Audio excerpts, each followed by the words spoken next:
Thank you, Christopher. Now in other news, Minister of Education, Youth and Information, Favour Williams, during yesterday's post-cabinet press briefing announced that the McCam Child Care and Development Centre has been approved by Cabinet to become a government grant-aided educational institution for special needs children. In the area of special needs students, we have a memorandum of understanding for the establishment of McCam Child Care Centre as a government granted aided educational institution. Cabinet gave approval for the McCam Child Development Centre located in St. Andrew to be designated a government grant-aided educational institution with effect from September 1, 2018. The approval will also allow for the establishment of a memorandum of understanding between the Ministry of Education, Youth and Information and the McCam Child Development Centre. The McCam Centre was opened in 1986 to respond to the needs for educational programming for children with a range of special needs.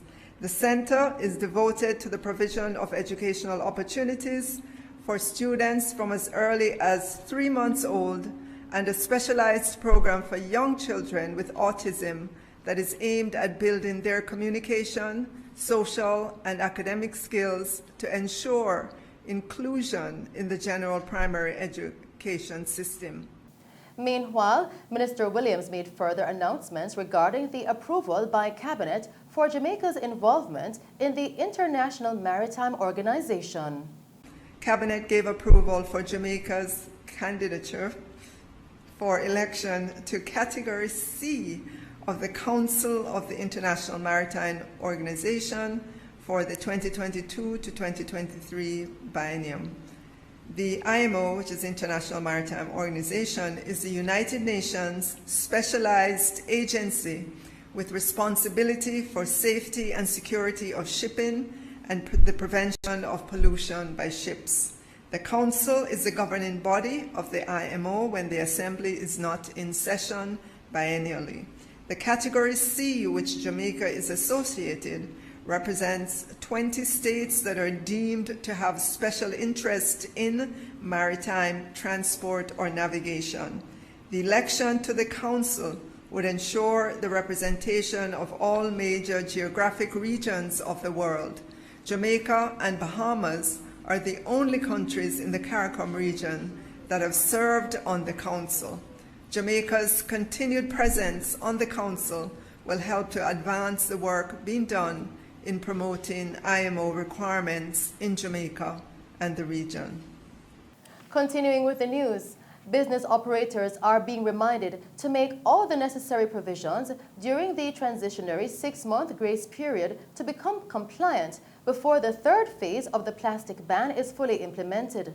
Minister of Housing, Urban Renewal, Environment and Climate Change, the Honorable Pernell Charles Jr. said, quote, "The government decided to allow a 6-month transition period before fully effecting enforcement of the third phase of the plastic ban.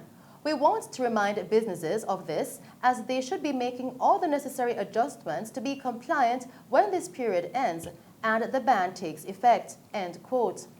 Now, under Phase 3 of the ban, the import, manufacture, distribution and use in commercial quantities of single-use plastic bags, as well as straws attached to or forming part of the packaging of juice boxes and drink pouches are banned.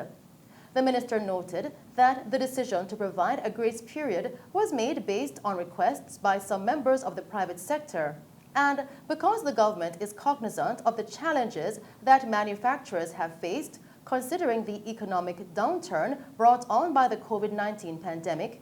He explained that during this time, the public sector will ramp up its public education and awareness activities to garner compliance across sectors.